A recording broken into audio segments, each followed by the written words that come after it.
Hello students, this is Prem Shekhawat and today we are going to start with the very first chapter of Democratic Politics class 10 that is Power Sharing। तो सबसे पहले एक बार हम देख लेते हैं कि इस चैप्टर में हम क्या क्या पढ़ने वाले, एक बार कंटेंट लिस्ट देख लेते हैं। देखिए सबसे पहले हम पहले नंबर पर देखेंगे कि पावर शेयरिंग का बेसिक नोशन क्या है। जब पावर को शेयर करने की बात हो रही है तो कौन सी पर्टिकुलर पावर की बात हो रही है, ठीक है। दूसरे नंबर पर हम केस स्टडीज देखेंगे, दो केस स्टडीज देखेंगे। जो पहली केस स्टडी रहेगी वो यूरोपियन कंट्री बेल्जियम पर बेस्ड रहेगी और जो सेकंड केस स्टडी रहेगी वो हमारे सदर्न पार्ट पर जो सिचुएटेड है, तमिलनाडु से 55 किलोमीटर के डिस्टेंस पर एक आइलैंड कंट्री है श्रीलंका, वहाँ पर बेस्ड केस स्टडी रहेगी। दोनों ही पर्टिकुलर केसेस में पावर शेयर की डिमांड उठेगी, ठीक है।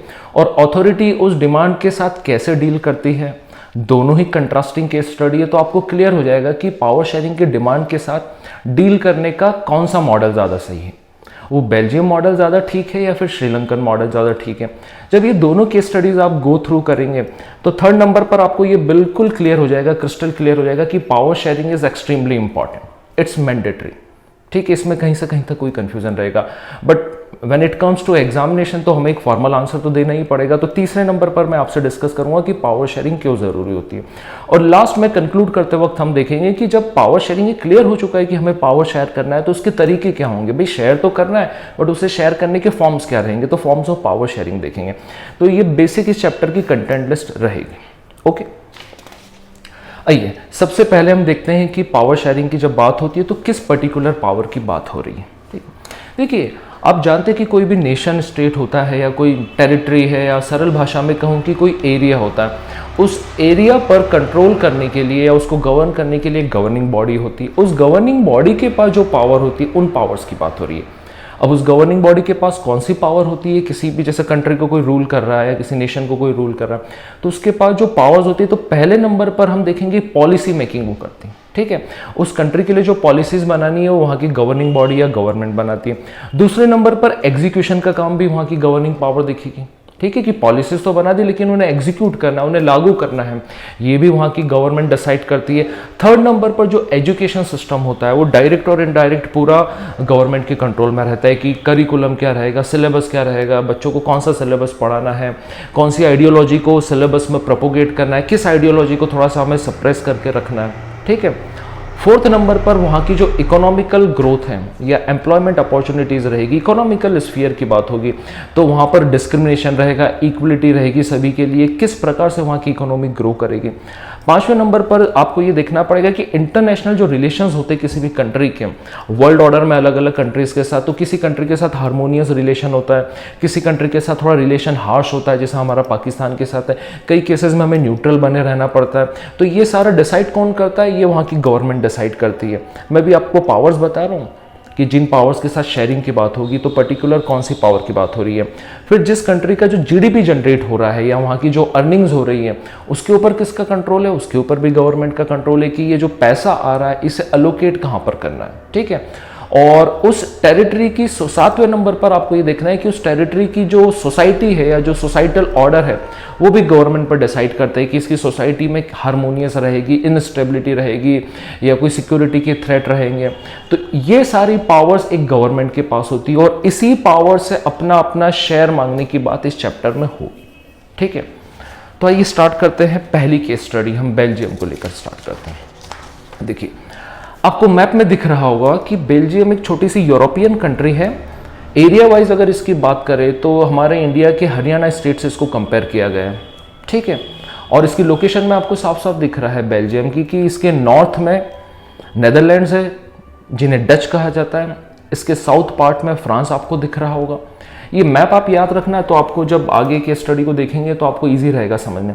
इसके ईस्टर्न पार्ट में जर्मनी है और लग्जमबर्ग एक टेरिटरी है, ठीक है। तो यहाँ से ये अपना बॉर्डर शेयर करता है फ्रांस के साथ, नॉर्थ में फ्रांस के साथ, सॉरी नॉर्थ में नेदरलैंड्स के साथ, साउथ में फ्रांस के साथ, ईस्टर्न पार्ट में जर्मनी और लग्जमबर्ग के साथ ये अपना बॉर्डर शेयर करता है बेल्जियम, ठीक है।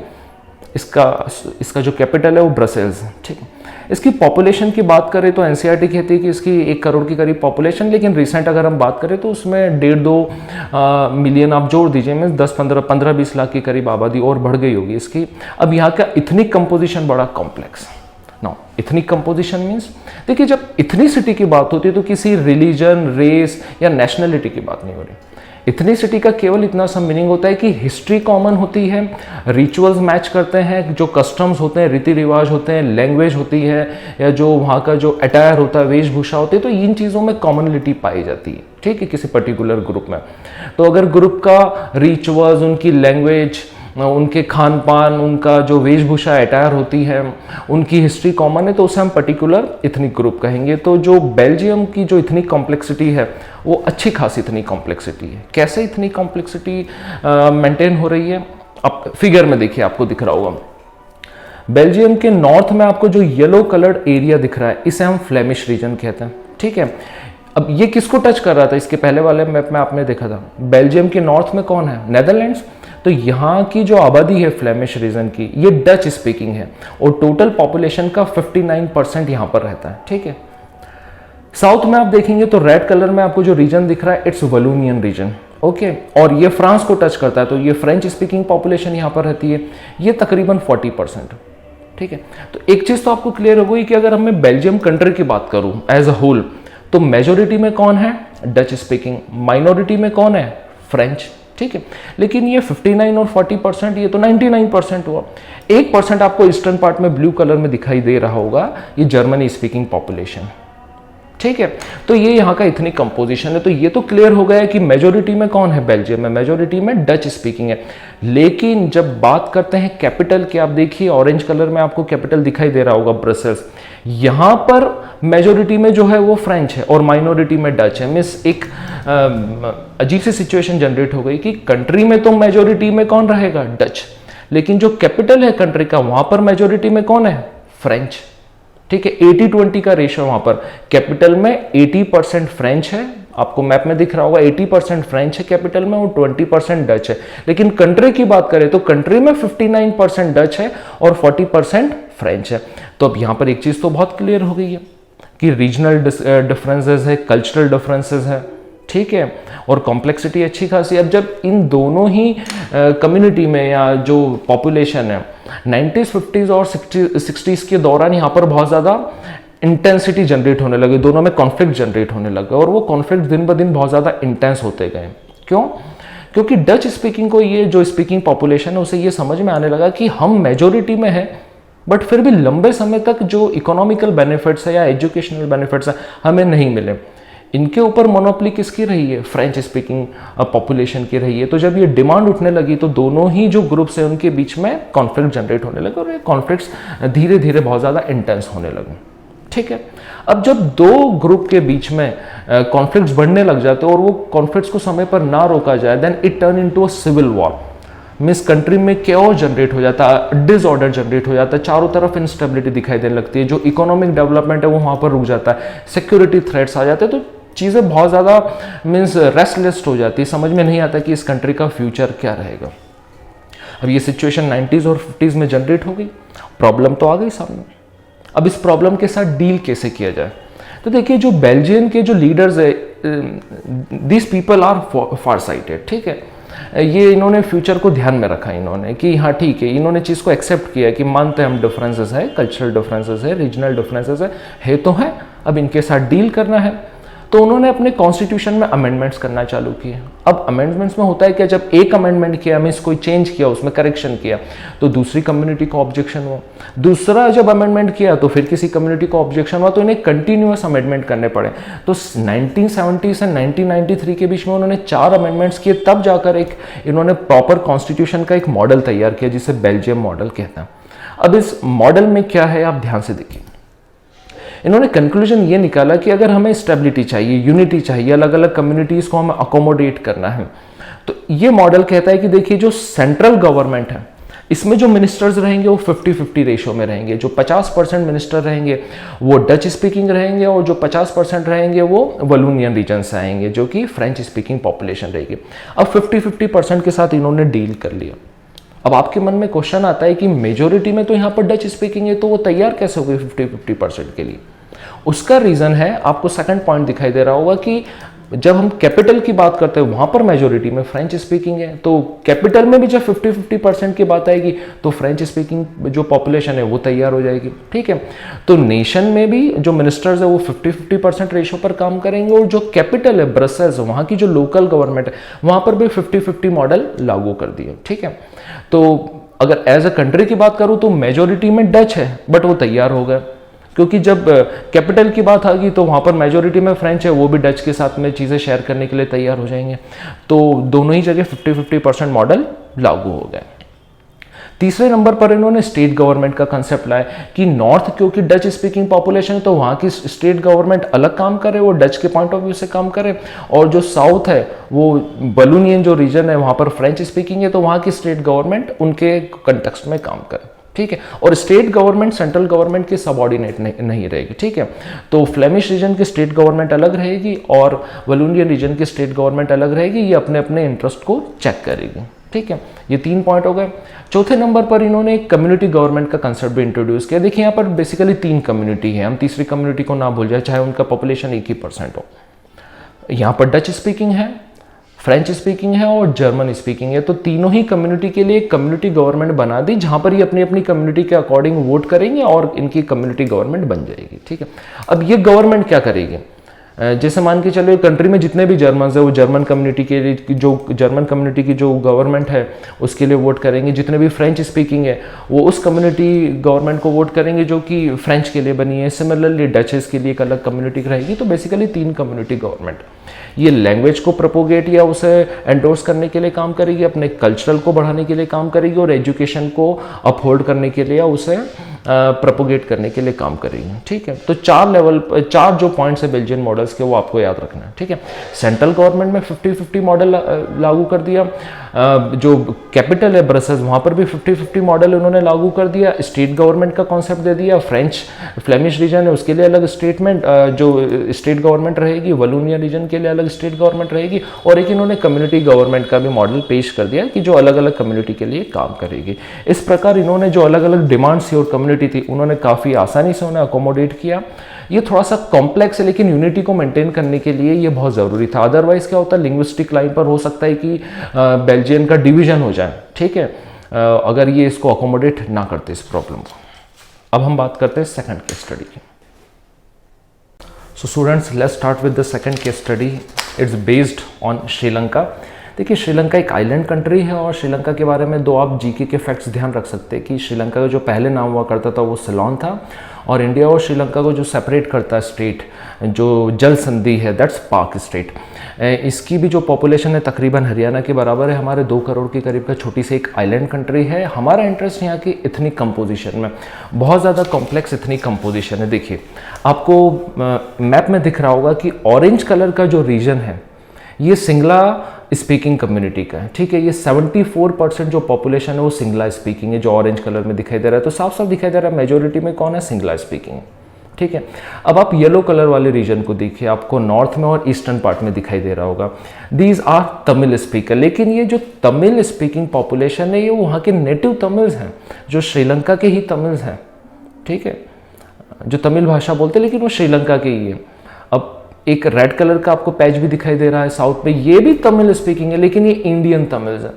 नाउ अब क्वेश्चन उठता है कि इंडिया के तमिल्स वहाँ कैसे पहुँच गए, कोई लसित मलिंगा का मैच देखने तो गए नहीं होंगे। देखिए, रीज़न है कि जो श्रीलंका है और इंडिया है ये दोनों ही अंग्रेजों की कॉलोनी रही है। तो अंग्रेज क्या करते थे, वर्कर्स को एक जगह से दूसरी जगह भेज देते थे। तो basically these are plantation workers जिन्हें यहाँ पर भेजा गया था, फिर वो वहीं पर उनका रहना हो गया। तो तमिल कम्युनिटी आपको दिखाई दे रही है, कुछ श्रीलंकन तमिल्स है, और जो रेड कलर में आपको दिखाई दे रहा है these are Indian Tamils. Orange colour में आपको सिंगला स्पीकिंग कम्युनिटी दिखाई दे रही है। क्लियर? तो मेजोरिटी में सिंगला स्पीकिंग है, और जो तमिल है चाहे वो नेटिव तमिल्स हो या इंडियन तमिल्स हो वो माइनॉरिटी में। क्लियर? कुछ क्रिश्चियंस भी है यहाँ पर, वो जनरली बहुत कम नंबर्स में है तो उनको ज़्यादा हमने कंटेक्स्ट में नहीं लिया है। अब आपको जो नीले कलर के डॉट्स दिखाई दे रहे हैं ये जो मुस्लिम्स के जो पैचेस हैं वहाँ पर अभी जो लेटेस्ट की बात करें तो इन्हें मूर्स कहा जाता है वहाँ पर, ठीक है, बट एनसीईआरटी में ऐसी कोई टर्म आई नहीं है। याद रखिएगा ये मुस्लिम्स हैं यहाँ पर। तो इतनी कंपोजिशन आपने देख लिया कि यहाँ पर सिंगला स्पीकिंग है, तमिल स्पीकिंग है, ठीक है, हिंदू है, मुस्लिम है, ज़्यादातर हिंदू और मुस्लिम्स है वो तमिल स्पीकिंग है, लेकिन जो सिंगला स्पीकिंग है ये बौद्ध धर्म को फॉलो करते हैं। तो मेजोरिटी में यहाँ पर कौन है? सिंगला स्पीकिंग, जो कि बौद्ध धर्म को फॉलो करते हैं। माइनॉरिटी में कौन है? तमिल स्पीकिंग, जो हिंदू हो सकते हैं, मुस्लिम्स हो सकते हैं। क्लियर? तो अगेन सेम जो प्रॉब्लम है जनरेट हो गई पावर शेयरिंग की। अब जब श्रीलंका इंडिपेंडेंट हुआ 1948 में, तो सिंगला स्पीकिंग कम्युनिटी में क्लियर कट उन्होंने सोच लिया कि हमें तो डोमिनेंस चाहिए यहाँ पर कंट्री के ऊपर, क्योंकि हमारी मेजोरिटी है। और मज़े की बात ये कि वहाँ की जो डेमोक्रेटिकली इलेक्टेड गवर्नमेंट है उन्होंने भी कहा कि अगर हमें कंटिन्यूस चुनाव जीतने तो जो मेजोरिटी में है उन्हें तो हमें सेटिस्फाई करना पड़ेगा। तो उन्होंने भी उनकी जो डिमांड है, चाहे वो लॉजिकल हो या वेग हो, उन डिमांड को मानना स्टार्ट कर दिया। तो डेमोक्रेटिक जो गवर्नमेंट है वहाँ की, वो बिल्कुल सिंगला स्पीकिंग पॉपुलेशन के कंट्रोल में है। अब उन्होंने ऐसे ऐसे कदम उठाए कि जो मेजोरिटी को खुश करे। इस प्रकार के स्टेप्स जो कि मेजोरिटी के लिए उठाई जाती है, मेजोरिटी को, जो मेजोरिटी का वोट बैंक है उसे प्राप्त करने के लिए उठाई जाती है, और केवल मेजोरिटी को पॉइंट ऑफ व्यू से ही तैयार किया जाता है। माइनॉरिटी के इंटरेस्ट को बिल्कुल एकदम साइड लाइन कर दिया जाता है। इस प्रकार की गवर्नमेंट को कहा जाता है मेजोरिटेरियन गवर्नमेंट, और इन स्टेप्स को कहा जाता है मेजोरिटेरियन मेजर्स, जिसमें हमें केवल मेजोरिटी में इंटरेस्ट है, मेजोरिटी को खुश रखना। माइनॉरिटी की हमें कोई चिंता नहीं है, क्योंकि चुनाव जीतने के लिए बस हमें वोट तो चाहिए, तो मेजोरिटी से जीत जाएंगे। अब ये कौन से मेजोरिटेरियन मेजर्स है जिनकी बात हो रही है? देखिए 1956 में एक एक्ट वहाँ पर लाया गया जिसमें ऑफिशियल लैंग्वेज सिंगला को डिक्लेयर कर दिया गया कि केवल सिंगला ऑफिशियल लैंग्वेज रहेगी और किसी दूसरी लैंग्वेज को ऑफिशियल लैंग्वेज का दर्जा नहीं मिलेगा। तो साफ साफ यहाँ पर जो तमिल लैंग्वेज है उसे डिस्कार्ड किया जा रहा है। दूसरा है कि जितनी जो यूनिवर्सिटी की पोजीशंस है या गवर्नमेंट जॉब है, वहाँ पर कुछ ऐसी पॉलिसीज बनाई गई कि जो सिंगला स्पीकिंग पॉपुलेशन है उसको फेवर करे। यहाँ पर भी डिस्क्रिमिनेशन किया गया तमिल स्पीकिंग जनता के साथ में, ठीक है। और फिर उन्होंने बौद्ध धर्म को प्रोटेक्ट करना और उसे डेवलप, ग्रो और फॉस्टर करने के लिए उन्होंने कॉन्स्टिट्यूशन में कुछ अमेंडमेंट्स किए कि बौद्ध धर्म को हमें प्रोटेक्ट करना है, इसे ही आगे बढ़ाना है। तो फिर बाकी धर्म जो होंगे, इस्लाम है या जो हिंदू धर्म है, इनके साथ क्या होगा? साफ साफ क्लियर कट यहाँ पर डिस्क्रिमिनेशन दिखाई दे रहा है। तो तीनों ही मेजोरिटेरियन मेजर्स में साफ साफ दिखाई दे रहा है कि जो डील करने का तरीका है वो डोमिनेंस पर बेस्ड है। और डोमिनेंस यहाँ पर किसका है? लैंग्वेज की बात करूँ तो सिंगला स्पीकिंग का है, और अगर रिलीजन की बात करूँ तो जो बौद्ध धर्म को फॉलो कर रहे हैं वो मेजोरिटी में रहेंगे, ठीक है। ये कदम उठाया गया। उसके बाद तमिल्स, स्पेशली जो श्रीलंकन तमिल्स है, उनमें एक फीलिंग्स ऑफ एलिनेशन आने लगी। नाउ फीलिंग ऑफ एलिनेशन का मीनिंग जब किसी एक पर्टिकुलर ग्रुप को ऐसा फील होने लग जाए कि हमारी चीज़ों को, हमारे इंटरेस्ट को बिल्कुल नज़रअंदाज किया जा रहा है, हमारी चिंता, जो हमारी गवर्नमेंट है उसे हमारी चिंता बिल्कुल भी नहीं है, इसे कहा जाता है फीलिंग ऑफ एलिनेशन। उन्हें ऐसा लगने लगा कि हमारे जो राइट्स हैं और जो अपॉर्चुनिटीज़ है उनमें हमारे साथ डिस्क्रिमिनेशन किया जा रहा है, ठीक है। हमारे कल्चर को कोई ध्यान नहीं दे रहा, हमारी लैंग्वेज पर बिल्कुल ध्यान नहीं दिया जा रहा। और ये कौन कर रहा है? ये डिस्कार्ड कौन कर रहा है? क्योंकि वहाँ की जो मेजर पॉलिटिकल पार्टीज़ हैं which are led by Sinhala leaders, ठीक है, तो वो बिल्कुल नज़रअंदाज कर रही है इनके इंटरेस्ट को, इन्हें इग्नोर किया जा रहा है, इक्वल राइट्स नहीं मिल रहे हैं। अब एज अ रिजल्ट हुआ क्या? एक तरफ श्रीलंकन तमिल्स आ गए और दूसरी तरफ सिंगला कम्युनिटी आ गई। इनके बीच में स्ट्रेन आने लगा, इनके बीच में तनाव की स्थिति पैदा होने लगी, ठीक है। अब क्या हुआ? As a result Sri Lankan Tamils ने अपनी पॉलिटिकल पार्टीज बनाई, और उन्होंने पॉलिटिकल पार्टीज बनाकर वही डिमांड रखी जो मेजोरिटेरियन मेजर्स, आपको याद है तीनों मेजोरिटेरियन मेजर्स, उनके एंटी डिमांड रखना चालू की। उन्होंने कहा कि अगर आपने सिंगला लैंग्वेज को ऑफिशियल लैंग्वेज बनाया तो आप तमिल लैंग्वेज को भी ऑफिशियल लैंग्वेज बनाइए। यूनिवर्सिटी पोजीशन और जो गवर्नमेंट जॉब्स है उसमें तमिल को भी आप बिल्कुल इक्वल अपॉर्चुनिटी दीजिए, और हमें थोड़ी ऑटोनॉमी दीजिए। जैसे कि आप थर्ड कंडीशन में ऐसा था कि वो बुद्धिज़्म को फॉस्टर करेंगे या उसे प्रोटेक्ट करेंगे, तो हमें भी ऑटोनॉमी मिलनी चाहिए कि हम भी अपने रिलीजन के लिए काम कर पाए। लेकिन इनकी जो डिमांड थी, इन्हें कंटिन्यूस डिनाई किया गया, ठीक है। अब जब कंटिन्यूस इन्हें डिनाई किया गया तो कुछ ऑर्गेनाइजेशंस फॉर्म होना चालू हुई, ये जो स्टेट के बाहर जाकर काम करती, ठीक है, ये कुछ ऑर्गेनाइजेशन बनना चालू हुई। और इनमें से भी जिस ऑर्गेनाइजेशन को हमें कंसिडर करना है that is LTTE, full form यहाँ पर रहेगा लिबरेशन टाइगर्स ऑफ तमिल इलम, okay, liberation tiger of Tamil इलम, और इसके जो चीफ हैं वो है प्रभाकरन, ठीक है। तो अब ये ऑर्गेनाइजेशन आई, और एक तरफ है आपकी सिंगला कम्युनिटी, दूसरी तरफ है श्रीलंकन तमिल स्पीकर्स, ठीक है। अब इनके बीच में जो कॉन्फ्लिक्ट था वो दिन ब दिन स्ट्रेन होता गया और 80s के बाद में ये सिविल वॉर में कन्वर्ट हो गया।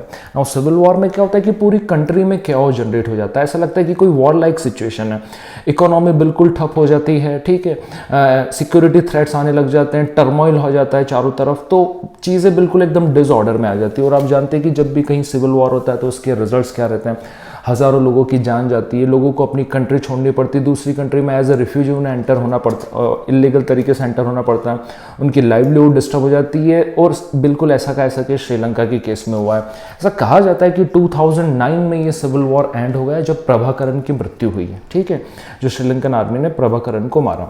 अब इंडिया के कॉन्टेक्स्ट में हमें ये जानना है कि इंडिया का यहाँ पर क्या रोल था। देखिए, इंडिया स्टार्टिंग में क्या करता था, जो श्रीलंकन तमिल्स की कॉज है इनके प्रति वो सेंसिटिव था, ठीक है, इनके कॉज को डायरेक्ट और इनडायरेक्ट कुछ हद तक सपोर्ट भी करता था। बट लेकिन 91 में देन प्राइम मिनिस्टर, हमारे जो एक्स प्राइम मिनिस्टर है राजीव गांधी, उनका असेसिनेशन किया गया, बॉम्ब से उनकी जान ले ली गई और जिसका आरोप लगा एलटीटी के ऊपर। उसके बाद इंडिया में बहुत बिल्कुल एकदम से सपोर्ट मिलना बंद हो गया इनको, जो श्रीलंकन तमिल्स है इनको सपोर्ट मिलना बिल्कुल इंडिया की तरफ से बंद हो गया, ठीक है।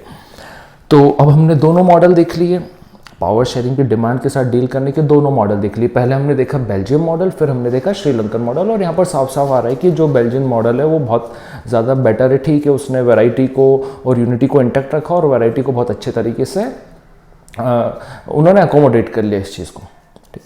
अब आपकी टेक्स्ट बुक में एक पिक्चर आती है जो कि यूरोपियन यूनियन के हेडक्वार्टर की, ब्रसल्स। अब आप ऐसा मत सोचिएगा कि क्योंकि बेल्जियन मॉडल इतना सक्सेसफुल रहा तो बिल्कुल उसको कोई प्राइज़ देने के लिए या एज ए रिवॉर्ड वहाँ पर European union basically European countries का एक ग्रुप है, ठीक है, जो यूरोप के कंटेक्स्ट में काम करता है, ठीक है।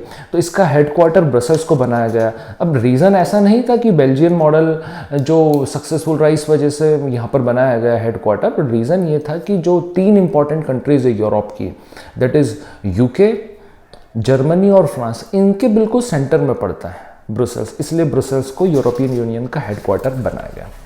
फिर आप जब नेक्स्ट पेज पर आते तो टेक्स्ट बुक में आपको एक व्हीकल दिखेगा, ठीक है, एक ट्रक टाइप का कोई व्हीकल दिखेगा, उसकी 2 स्टीयरिंग रहेगी। ये क्या रिप्रेजेंट कर रहा है, बेसिकली ये जर्मन के कॉन्टेक्स्ट में जब 2005 में जर्मनी में इलेक्शन हुए तो किसी भी गवर्नमेंट को मेजोरिटी नहीं मिली, तो यहाँ की 2 राइवल जो अपोजिशन वाली पार्टी है, जिनकी आइडियोलॉजी बिल्कुल अलग अलग है, जो राइवल पॉलिटिकल पार्टीज हैं, इन्होंने कोलिशन की गवर्नमेंट बनाई। इसमें जो अब आपको दिख रहा है ये ट्रक किसको रिप्रेजेंट कर रहा है, ट्रक रिप्रेजेंट कर रहा है जर्मन की गवर्नमेंट को। अब इस गवर्नमेंट को रन करना है तो यहाँ पर 2 स्टीयरिंग आ गई। जो एक स्टीयरिंग है वो आपकी क्रिश्चियन डेमोक्रेटिक यूनियन के हाथ में है, पहली जो पार्टी क्रिश्चियन डेमोक्रेटिक यूनियन, और जो दूसरी स्टीयरिंग है वो सोशल डेमोक्रेटिक पार्टी के हाथ में। अब कोलिशन की गवर्नमेंट को रन करना और 2 स्टीयरिंग है तो कई इंपॉर्टेंट इश्यूज पर इनकी जो ओपिनियन होती है वो बिल्कुल डाइवर्जेंट होती है, इनकी पोजीशन डाइवर्जेंट होती है। एक कहता है लेफ्ट में लेना तो एक कहता है राइट में रहना, बट कोलिशन गवर्नमेंट में ये कंस्ट्रेंट तो रहते ही हैं। ये भी एक पावर शेयरिंग का एग्जाम्पल इसीलिए आपकी बुक में गिवन है, ठीक है। अब ये चीज़ें डिस्कस करने के बाद फाइनली हम कंक्लूजन पर आते कि पावर शेयरिंग ज़रूरी है। बेल्जियन मॉडल सक्सेसफुल रहा था, ठीक है। श्रीलंका का जो मॉडल है बिल्कुल वो डोमिनेंस पर बेस्ड था और लॉन्ग टर्म में वो सक्सेसफुल मॉडल नहीं है ना। अगर क्वेश्चन अब पूछा जाए, हमें फॉर्मल आंसर देना रहे कि पावर शेयरिंग ज़रूरी क्यों है, तो हमें देखना है कि पावर शेयरिंग 2 हेडिंग्स में हमको आंसर देना है। पहला देखिए, आपको पिक्चर में दिख रहा होगा लेफ्ट हैंड साइड में, हम प्रूडेंशियल रीजंस की बात करेंगे। नाउ प्रूडेंशियल्स मीन जब हम अपने नफ़े नुकसान को बहुत सावधानी से कैलकुलेट करें, मीन्स हमारी कुछ करने की इच्छा हो या ना हो लेकिन अपने फ़ायदे को देखते हुए वो कदम उठाए कि मेरी इच्छा तो नहीं है पावर शेयरिंग करने की, बट लॉन्ग टर्म्स में मेरे लिए बेनिफिशियल, इसलिए मैं पावर शेयरिंग कर रहा हूँ, ठीक है। तो पहला रीज़न है कि जब आप पावर शेयरिंग करेंगे तो जो कॉन्फ्लिक्ट्स होते हैं वो बिल्कुल रिजॉल्व हो जाते हैं, रिड्यूस हो जाते हैं। सेकंड है स्टेबिलिटी आती है सोसाइटी में। अगर आपने पावर शेयर कर लिया तो आपकी इच्छा हो या ना हो सोसाइटी में स्टेबिलिटी आ जाएगी अगर आप पावर शेयरिंग करेंगे, और लॉन्ग टर्म्स में आउटकम्स पॉजिटिव रहते हैं। तो अब मेजोरिटी की इच्छा ना हो माइनॉरिटी के साथ पावर शेयरिंग करने की, फिर भी वो पावर शेयरिंग कर रहा है, तो इन कदमों को कहा जाता है कि ये प्रूडेंशियल रीजन है। और दूसरे जो राइट साइड में देखेंगे ये मोरल रीजन है। मान के चलिए माइनॉरिटी डिमांड ही नहीं कर रही पावर शेयरिंग करने की, इसका मतलब ये थोड़ी कि मेजोरिटी को पावर शेयर ना करना चाहिए, नहीं। देखिए ये डेमोक्रेसी की स्पिरिट है, आपके पास जितने भी स्टेक होल्डर्स हैं आप सभी की जो ओपिनियन है उनको बिल्कुल कंसिडर कीजिए। कंसल्टेशन, सेकंड पॉइंट आपको दिख रहा होगा, कंसल्टेशन वाइड होना चाहिए, यही तो डेमोक्रेसी की पहचान है, हम सभी लोगों से कंसल्ट करें। और थर्ड पॉइंट है ये वैल्यूज़ है, ये हमारी वैल्यूज़ है, कोई डिमांड करे या ना करे, बट अगर कोई लॉजिकल चीज़ है तो हमें डेमोक्रेसी की रेस्पेक्ट तो करनी पड़ेगी।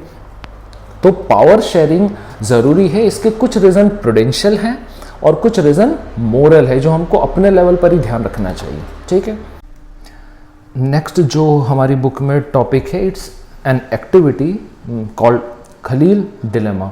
अब जानते हैं कि इस एक्टिविटी में क्या है। देखिए सबसे पहले आपको पिक्चर में दिख रहा होगा, यहाँ पर एक बाइक राइडर है येलो टी शर्ट में जिसका नाम है विक्रम, और एक उसकी बैक सीट पर एक क्रीचर बैठा हुआ है उसका नाम है वेताल। तो इस स्टोरी में होता बेसिकली ये है कि ये रेगुलर मैनर में बाइक राइड करते हैं और राइड करते करते पीछे बैकग्राउंड में आपको टीवी टावर दिख रहा होगा, वहाँ तक पहुँच जाते हैं। इस दौरान वेताल विक्रम को एक स्टोरी सुनाता है और जब टावर पर पहुँच जाते तो उस स्टोरी पर बेस्ड एक क्वेश्चन करता है। नाउ एज यूजुअल विक्रम को उसका आंसर देना होता है और अगर विक्रम अपना आंसर ना दे पाए करेक्ट तरीके से तो विक्रम और उसकी जो बाइक है वो फ्रीज हो जाएगी, ठीक है। ये एक्टिविटी का बैकग्राउंड है। मीन्स अब हमें स्टोरी जाननी है कि स्टोरी क्या है जो वेताल ने विक्रम को सुनाई है। इस स्टोरी में कैरेक्टर है जिसका नाम है खलील। खलील के जो फादर हैं वो ऑर्थोडॉक्स क्रिश्चियन है और खलील की जो मदर है वो सुन्नी मुस्लिम है, और ये अभी जिस शहर में रहते हैं वो बेरूत शहर है। बेसिकली ये लेबनान का कैपिटल है। लेबनान जो आपकी कंट्री है उसकी कैपिटल है बेरूत। बेरूत एक मेट्रोपॉलिटन सिटी है जहाँ पर कि रिलीजन इतना कोई कंस्टेंट नहीं होता शादी में। मीन्स यू कैन से कि थोड़ा अर्बनाइजेशन ज़्यादा एक्सट्रीम अर्बनाइजेशन है, ठीक है। मैं अभी आपके साथ मैप शेयर करूँगा बट पहले एक बार स्टोरी का बैकग्राउंड ले लीजिए। सो लेबनान कंट्री का कैपिटल है बेरूत, वहाँ पर एक कैरेक्टर है खलील। खलील के फादर ऑर्थोडॉक्स क्रिश्चियन है, खलील की जो मदर है वो सुन्नी मुस्लिम है, और खलील का कोई खास इंटरेस्ट नहीं है रिलीजन में और वो अपनी पहचान भी, अपनी आइडेंटिटी भी रिलीजन से एसोसिएट नहीं करना चाहता। उसके कुछ पॉलिटिकल एम्बिशन है और वो चाहता है कि वो लाइफ में कुछ बड़ा करे। सो मीनवाइल अरविंद केजरीवाल भी लाइक तो करना, तो खलील कहता है कि कैसे करूं, कर नहीं सकता ना। अब यही रीज़न आता है कि खलील कुछ बड़ा क्यों नहीं कर सकता। इसके लिए हमें लेबनान के बैकग्राउंड को देखना पड़ेगा, उसकी हिस्ट्री में थोड़ा सा हमें जानना पड़ेगा। देखिए लेबनान एक मिडिल ईस्ट की कंट्री है, बिल्कुल इजराइल के नॉर्थ में। जो आपको मैप दिख रहा है इसके बिल्कुल नीचे की तरफ इजराइल है और लेबनान के ईस्ट साइड में सीरिया एक कंट्री, ठीक है, जो मुस्लिम कंट्री है। अब लेबनान का एथनिक जो कंपोजिशन है वो बहुत ज़्यादा कॉम्प्लेक्स है। यहाँ पर मुस्लिम्स हैं, मुस्लिम्स में दो सेक्ट है, शिया और सुन्नी। सेक्ट का बेसिक मीनिंग होता है कि रिलीजन तो इनका इस्लाम ही रहेगा बट इनके पूजा पाठ के प्रार्थना के तरीकों में कुछ वेरिएशन आता है, उस वजह से कुछ मुस्लिम्स अपने आप को शिया कहते हैं, कुछ सुन्नी कहते हैं। सिमिलरली यहाँ पर क्रिश्चियन है, सेम क्रिश्चियन के भी दो सेक्ट है, मैरोनाइट क्रिश्चियन है और ऑर्थोडॉक्स क्रिश्चियन है। तो बड़े लेवल पर बात ये आती है कि जो लेबनान है वहाँ पर कुछ मुस्लिम्स है जो शिया हो सकते हैं, सुन्नी हो सकते हैं, और कुछ क्रिश्चियन है जो ऑर्थोडॉक्स और मैरोनाइट हो सकते हैं। अब इतनी कॉम्प्लेक्सिटी ये कहती है कि दोनों के बीच में, अगेन यहाँ पर भी दोनों के बीच में स्ट्रैन आता है। स्ट्रैन का रीज़न क्या है? मुस्लिम्स कहते हैं क्रिश्चियंस को कि देखिए हम सीरिया के साथ में अपना यूनिफिकेशन कर लेंगे अगर हमारी बातें नहीं सुनी गई तो। सिमिलरली जो क्रिश्चियन है वो बार बार इंटरवेंशन फ्रांस का लाते हैं, फ्रांस ने कई बार इनके इंटरेस्ट को प्रोटेक्ट किया है लेबनान में, ठीक है। तो दोनों ही कम्युनिटी के बीच में टेंशन दिन ब दिन बढ़ता जा रहा था और एक यहाँ भी सिविल वॉर हुआ है, ठीक है। दोनों के अपने अपने कॉजेस थे और जब सिविल वॉर के बाद में अगेन एक टाइम पर आपको निगोसिएशन करने ही पड़ते हैं। तो जब यहाँ पर पीस एग्रीमेंट हुआ तो मुस्लिम्स ने क्रिश्चियन को कहा कि देखिए आप फ्रांस का इंटरवेंशन नहीं लाएंगे इंटरनल इश्यूज़ में, और जो क्रिश्चियंस हैं उन्होंने मुस्लिम से कहा कि फिर आप सीरिया के साथ यूनिफिकेशन की बात मत करना, जो बिल्कुल पड़ोस में देश है सीरिया, मुस्लिम कंट्री है, तो आप उसके साथ यूनिफिकेशन की बात भी मत करना, ठीक है। तो कहा कि ठीक है नहीं करेंगे। अब दोनों के बीच में पीस एग्रीमेंट हुआ, उन्होंने कहा कि हम पावर शेयर कर लेते हैं।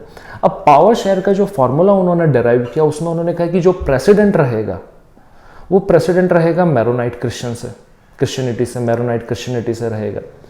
देन जो प्राइम मिनिस्टर रहेगा, आपको मैप में दिख रहा होगा ग्रीन कलर में, वो रहेगा सुन्नी मुस्लिम, ठीक है। देन जो डेप्यूटी प्राइम मिनिस्टर रहेगा वो रहेगा ऑर्थोडॉक्स क्रिश्चियन थर्ड पोजीशन पर, और फोर्थ नंबर पर आपको जो स्पीकर दिख रहा है वो शिया मुस्लिम रहेगा। इस प्रकार इन्होंने पावर को शेयर कर लिया। अब वापस हम अपने उस एसोसिएशन में आते हैं खलील से। तो खलील कहता है कि मेरा क्या होगा, मैं ना तो अपने आप को क्रिश्चियनिटी से एसोसिएट करता हूँ ना ही अपने आप को इस्लाम से एसोसिएट करता हूँ, तो इस डेमोक्रेटिक सेटअप में मेरी तो जगह ही नहीं है, ठीक है, यहाँ पर स्टोरी क्लोज हो जाती है। नाउ ये स्टोरी सुनाई किसने है? वेताल, जो व्हाइट कलर में आपको क्रीचर दिखा था, बाइक की बैक सीट पर बैठा हुआ था। विक्रम को स्टोरी सुनाई। अब विक्रम से क्वेश्चन कहता है कि अब बताइए क्या होना चाहिए। जो अभी डिवाइड कर रखा है जो पॉलिटिकल पावर को, मैरोनाइट क्रिश्चियन में, शिया मुस्लिम्स में, सुन्नी मुस्लिम्स में और ऑर्थोडॉक्स क्रिश्चियन में, यही सेटअप चलता रहना चाहिए क्योंकि इसी की वजह से पीस आया।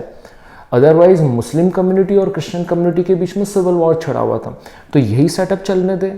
या फिर जो खलील कह रहा है कि एक मॉडर्न डेमोक्रेसी यहाँ पर आनी चाहिए, ठीक है, कि जहाँ पर रिलीजन, कास्ट, क्रेड इनसे कुछ लेना देना नहीं होना चाहिए, रेगुलर इलेक्शंस हो और जिसकी मेजोरिटी हो उसे रूल करने देना चाहिए। या कोई थर्ड आप सजेशन देते हो विक्रम अपनी तरफ से। तो ये 3 ऑप्शन वेताल ने विक्रम के सामने रखे और ये एक्टिविटी बेस्ड क्वेश्चन है, तो आंसर वैसे तो आप ही को देना है बच्चों, बट फिर भी जब आपको क्लास में टीचर पूछे तो आपको डेमोक्रेटिक, क्योंकि हमारी बुक का टाइटल ही है डेमोक्रेटिक पॉलिटिक्स, तो हमें डेमोक्रेसी की बात करनी है, तो हमें सीधे सीधे कहना चाहिए कि लेबनान में कोई प्रॉपर डेमोक्रेटिक सेटअप होना चाहिए जो कि बहुत ज़्यादा सेक्युलर होना चाहिए, जिसमें रिलीजन के बेसिस पर, कास्ट के बेसिस पर या किसी सेक्ट के बेसिस पर बायस नहीं होना चाहिए, ठीक है, और एक बहुत ज़्यादा एक्सेप्टेबल होना चाहिए, सभी के द्वारा एक्सेप्टेबल होना चाहिए। तो ये हमारा सजेशन रहेगा, वो फिजिबल रहे या नहीं रहे, बट बात तो हमें डेमोक्रेसी ही की करनी है। इस पॉइंट तक आता है तो ये तो बिल्कुल क्लियर हो चुका है कि power sharing is extremely important, it's mandatory. तभी आपकी बुक में कार्टून गिवन है, उस कार्टून को डिस्कशन में लेते हैं। देखिए यहाँ पर एक चैरियट, ठीक है, उसके ऊपर 2 लीडर्स बैठे हुए हैं। एक रशिया के जो प्रेसिडेंट है व्लादिमीर पुतिन, वो बैठे हैं, और दूसरी तरफ 2005 में जो यूएस के प्रेसिडेंट थे जॉर्ज बुश, वो है। अब ये कार्टून क्या कहता है? इस कार्टून को समझने के लिए पहले हमें एक नोशन या एक व्यू को समझना पड़ेगा जो ये कहता है कि पावर जितनी ज़्यादा सेंटर्ड होती है, डिसीजन उतनी जल्दी लिए जाते हैं, उतने क्विक तरीके से लिए जा सकते हैं। लेकिन इसका जस्ट अपोजिट जो नोशन है वो कहता है कि डिसीजन लेने में थोड़ा समय लग जाए, बट पावर जितनी ज़्यादा शेयर्ड होगी, डिसीजन मेकिंग जितने ज़्यादा लोगों के साथ कंसल्ट करके होगी, डिसीजन उतने ही एक्यूरेट होंगे, ठीक है। और हमने मॉडर्न डेमोक्रेसीज में देखा है कि जितनी ज़्यादा आप पावर शेयर करेंगे, जितने ज़्यादा लोगों को उसमें स्टेक होल्डर बनाएंगे, कंसल्टेशन मिलेंगे, डिले हो सकता है थोड़ा, बट अल्टीमेटली जो डिसीजन लिए जाएंगे वो बहुत ज़्यादा एक्यूरेट होंगे, ठीक। अब ये जो कार्टून है, इस कार्टून में दोनों आपस में चर्चा कर रहे हैं। इस कार्टून का जो टाइटल है, it says that raining the rains. यहाँ पर रेन का मीनिंग होता है जो घोड़ा गाड़ी की जो लगाम होती है। तो दोनों डिस्कशन करें कि हमें अपनी लगाम बिल्कुल टाइट पकड़ कर रखनी है। कौन सी लगाम? डेमोक्रेसी की लगाम। मीन्स ये एक आयरनी शो कर रहा है कि ये बात तो डेमोक्रेसी की करते, लेकिन जो भी लीडर पावर में आता है वो डेमोक्रेसी के ऊपर अपनी कंट्रोल लूज नहीं करना चाहता, ठीक है, अपनी ग्रिप को बिल्कुल ढीला नहीं करना चाहता। पावर का नशा ही ऐसा होता है, ठीक है। और जो व्लादिमीर पुतिन है वो तो अभी तक पावर में, ये भाई साहब, ये जो अंकल है ये 99 से पावर में है, और इनके अपोनेंट में ऐसा कोई बचता नहीं है कंटेस्ट करने के लिए। कोई स्विमिंग पूल में डूबकर मर जाता है, कोई गलत गोली दवाई खा लेता है, कोई अपनी खिड़की से कूद जाता है, तो इनका एक उसूल है, मीन्स कोई बचता नहीं है इनका अपोनेंट। तभी ये बहुत कंटिन्यूस तरीके से रूल कर रहे हैं रशिया को, और बहुत ही जल्दी ये स्टालिन का रिकॉर्ड तोड़ देने वाले हैं, ठीक है। अब इस कार्टून को डिस्कस करने के बाद में हम बात करते हैं कि ये तो क्लियर हो चुका है पावर शेयर करनी है। पावर शेयरिंग के फॉर्म्स क्या क्या होंगे, किस प्रकार से पावर शेयर की जा सकती है। तो बेसिकली हमारी टेक्स्ट बुक में 4 प्रकार से पावर शेयरिंग बताई गई है। जो पहला तरीका है, it's horizontal division of power. ये हमने क्लास 9th में डिस्कशन में ले लिया है, तो बहुत ज़्यादा मैं डेप्थ में नहीं जाऊंगा कि इसमें एक हॉरिजॉन्टल लेवल होता है, कोई भी एक दूसरे के सबऑर्डिनेट नहीं होता, मैं ऊंचा नीचा कोई नहीं होता, सारे इंपॉर्टेंट टास्क होते हैं, बस वो टास्क डिवाइड कर लिए जाते हैं। जैसे पॉलिसी मेकिंग का काम लेजिस्लेशन करता है, ठीक है, और कुछ डिस्प्यूट्स वगैरह है, अगर स्टेट में, सेंटर में या आम लोगों में कोई डिस्प्यूट्स है तो वो उसे जुडिशरी हैंडल करती है, और जो पॉलिसी बनती है उन्हें एग्जीक्यूट करना है, लागू करना है, वो एग्जीक्यूटिव्स देखते हैं। तो तीनों एक ही लेवल पर होते हैं, कोई एक दूसरे का सबऑर्डिनेट नहीं होता, बस ये चेक्स और बैलेंसेस के लिए होता है कि ताकि पावर का मिसयूज ना करे, और इनके फंक्शंस डिवाइडेड होते हैं। सेकंड जो पावर शेयरिंग है, it's vertical division of power. यहाँ पर अलग अलग लेवल्स या टीयर्स होते हैं, ये भी आप डिस्कशन, बहुत इजी, बिल्कुल इजी टॉपिक है आपका। सबसे ऊपर सेंट्रल गवर्नमेंट आती है, तो जो कोर इश्यूज होते हैं किसी भी कंट्री के, जैसे डिफेंस हुआ, टेलीकॉम हुआ, आईटी हुआ, ये बैंकिंग हुआ, तो जो इम्पोर्टेंट जो डिसीजंस है, वो जो पावर है वो सेंट्रल गवर्नमेंट के पास होती है। फिर अलग सेकंड लेवल पर आती है स्टेट गवर्नमेंट, जिन्हें प्रोविंशियल गवर्नमेंट कहा जाता है। तो हमारे यहाँ 28 स्टेट्स, यूनियन टेरिटरीज है, सबकी अपनी अपनी स्टेट गवर्नमेंट है, वो स्टेट की इश्यूज़ को वो हैंडल करती है। ठीक है। बेसिकली ये सब ऑर्डिनेट होती है सेंट्रल गवर्नमेंट के। और स्टेट में भी फिर हमने देखा अलग अलग सिटीज़ होती है या म्यूनिसिपैलिटीज़ होती है, रूरल एरिया है तो वहाँ पर ग्राम पंचायत होती है, कुछ बड़ी सिटी है तो वहाँ पर कॉरपोरेशंस होती है, म्यूनिसिपल कॉरपोरेशंस होती है। तो इन्हें फ्रीडम दी जाती है कि ये जो लोकल जो सिटीजन्स के जो इश्यूज़ होते हैं वो अपने लेवल पर हैंडल करते हैं। तो बेसिकली ये 3 टियर फार्मूला है, ये वर्टिकल पावर शेयरिंग का तरीका है। तीसरे नंबर पर हम देखते हैं अलग अलग सोशल ग्रुप्स में पावर डिवाइड कर दी जाती है, ठीक है। अब ये सोशल ग्रुप जैसे कोई मान के चलो रिलीजियस ग्रुप है, तो जैसे माइनॉरिटी कमीशन है, वो जो माइनॉरिटी जो रिलीजन्स है उनके इश्यूज़ को हैंडल करती है। फिर अलग अलग जो रिलीजन के लोग हैं वो अपने अपने जो फेस्टिवल्स होते हैं उन्हें सेलिब्रेट करते हैं। मंदिरों के लिए कुछ स्कीम्स लाई जा सकती है, धार्मिक यात्राओं पर सरकार ले जाती है, ये अपने अपने इनके फेयर्स होते हैं, मेले होते हैं।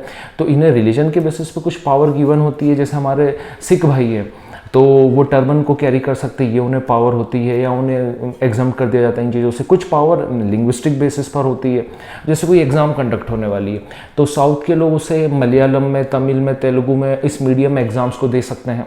तो ये उन्हें फ्रीडम दी गई है ना कि आप अपनी जो नेटिव लैंग्वेज है उसमें आप एग्ज़ाम्स को दे सकते हैं। अगर आपको हिंदी या इंग्लिश में एग्ज़ाम को गो थ्रू नहीं करना तो लैंग्वेज के बेसिस पर उन्हें पावर दी गई है। इसी प्रकार से जब विमेन रिजर्वेशन की बात करते हैं तो वो भी सोशल ग्रुप में काउंट होता है। विमेन 50% आबादी को हम उनके हक देने की बात करते हैं। और अलग अलग जो क्लास रिजर्वेशन है गिवन टू ओबीसी, एससीज, एसटीज, ये भी सोशल ग्रुप्स के एग्जाम्पल है। और चौथे लेवल पर हम बात करते हैं इलेक्शंस की बात करते हैं, इलेक्टोरल पावर शेयरिंग की बात करते हैं। देखिए अलग अलग पॉलिटिकल पार्टीज़ है हमारी कंट्री में, सबकी अपनी अपनी आइडियोलॉजीज़ है। तो एक रेगुलर टाइम इंटरवल पर जो इलेक्शंस होते हैं तो आम जनता के पास में एक ऑप्शन होते हैं कि अगर वो चाहते हैं कि अब पावर शेयर की जाए या दूसरी पॉलिटिकल पार्टी को लाया जाए सेंटर में, तो उनके पास ऑप्शंस रहते हैं। रेगुलर इलेक्शन में इनकी आइडियोलॉजीज़ अलग अलग होती है, फिर ये मूवमेंट्स रन करते, लोगों को कैंपेन चलाते, लोगों को जागरूक करने के लिए, ठीक है। तो इस प्रकार से 4 तरीके से डेमोक्रेसी में पावर हमारे यहाँ पर शेयर होती है। तो यहाँ पर मैं चैप्टर को कंक्लूड करता हूँ। एंड स्टूडेंट्स, मुझे पूरी उम्मीद है कि आपको ये चैप्टर ऑलमोस्ट क्लियर हो गया होगा। अगर आपको वीडियो पसंद आया ये 1 शॉट वीडियो तो आप वीडियो को लाइक ज़रूर कीजिए और अपने जो जेन्युइन फीडबैक्स है वो मुझे कमेंट बॉक्स में ज़रूर दे दीजिए। और मैं कोशिश करूँगा कि जब आगे से जो वीडियो लाऊँ उनमें और ज़्यादा डेप्थ दे पाऊँ और उसके जो डायमेंशंस आपके ब्रॉड कर पाऊँ, और बिल्कुल जो करंट रखूँ, करंट इश्यूज़ को, सोसाइटी के जो करंट इश्यूज़ है उनको कनेक्ट करके आपके साथ शेयर करूँ। और आप चाहते हैं ऐसा हो तो इस वीडियो को ज़्यादा से ज़्यादा अपने दोस्तों के साथ शेयर कीजिए। Thank you so very much.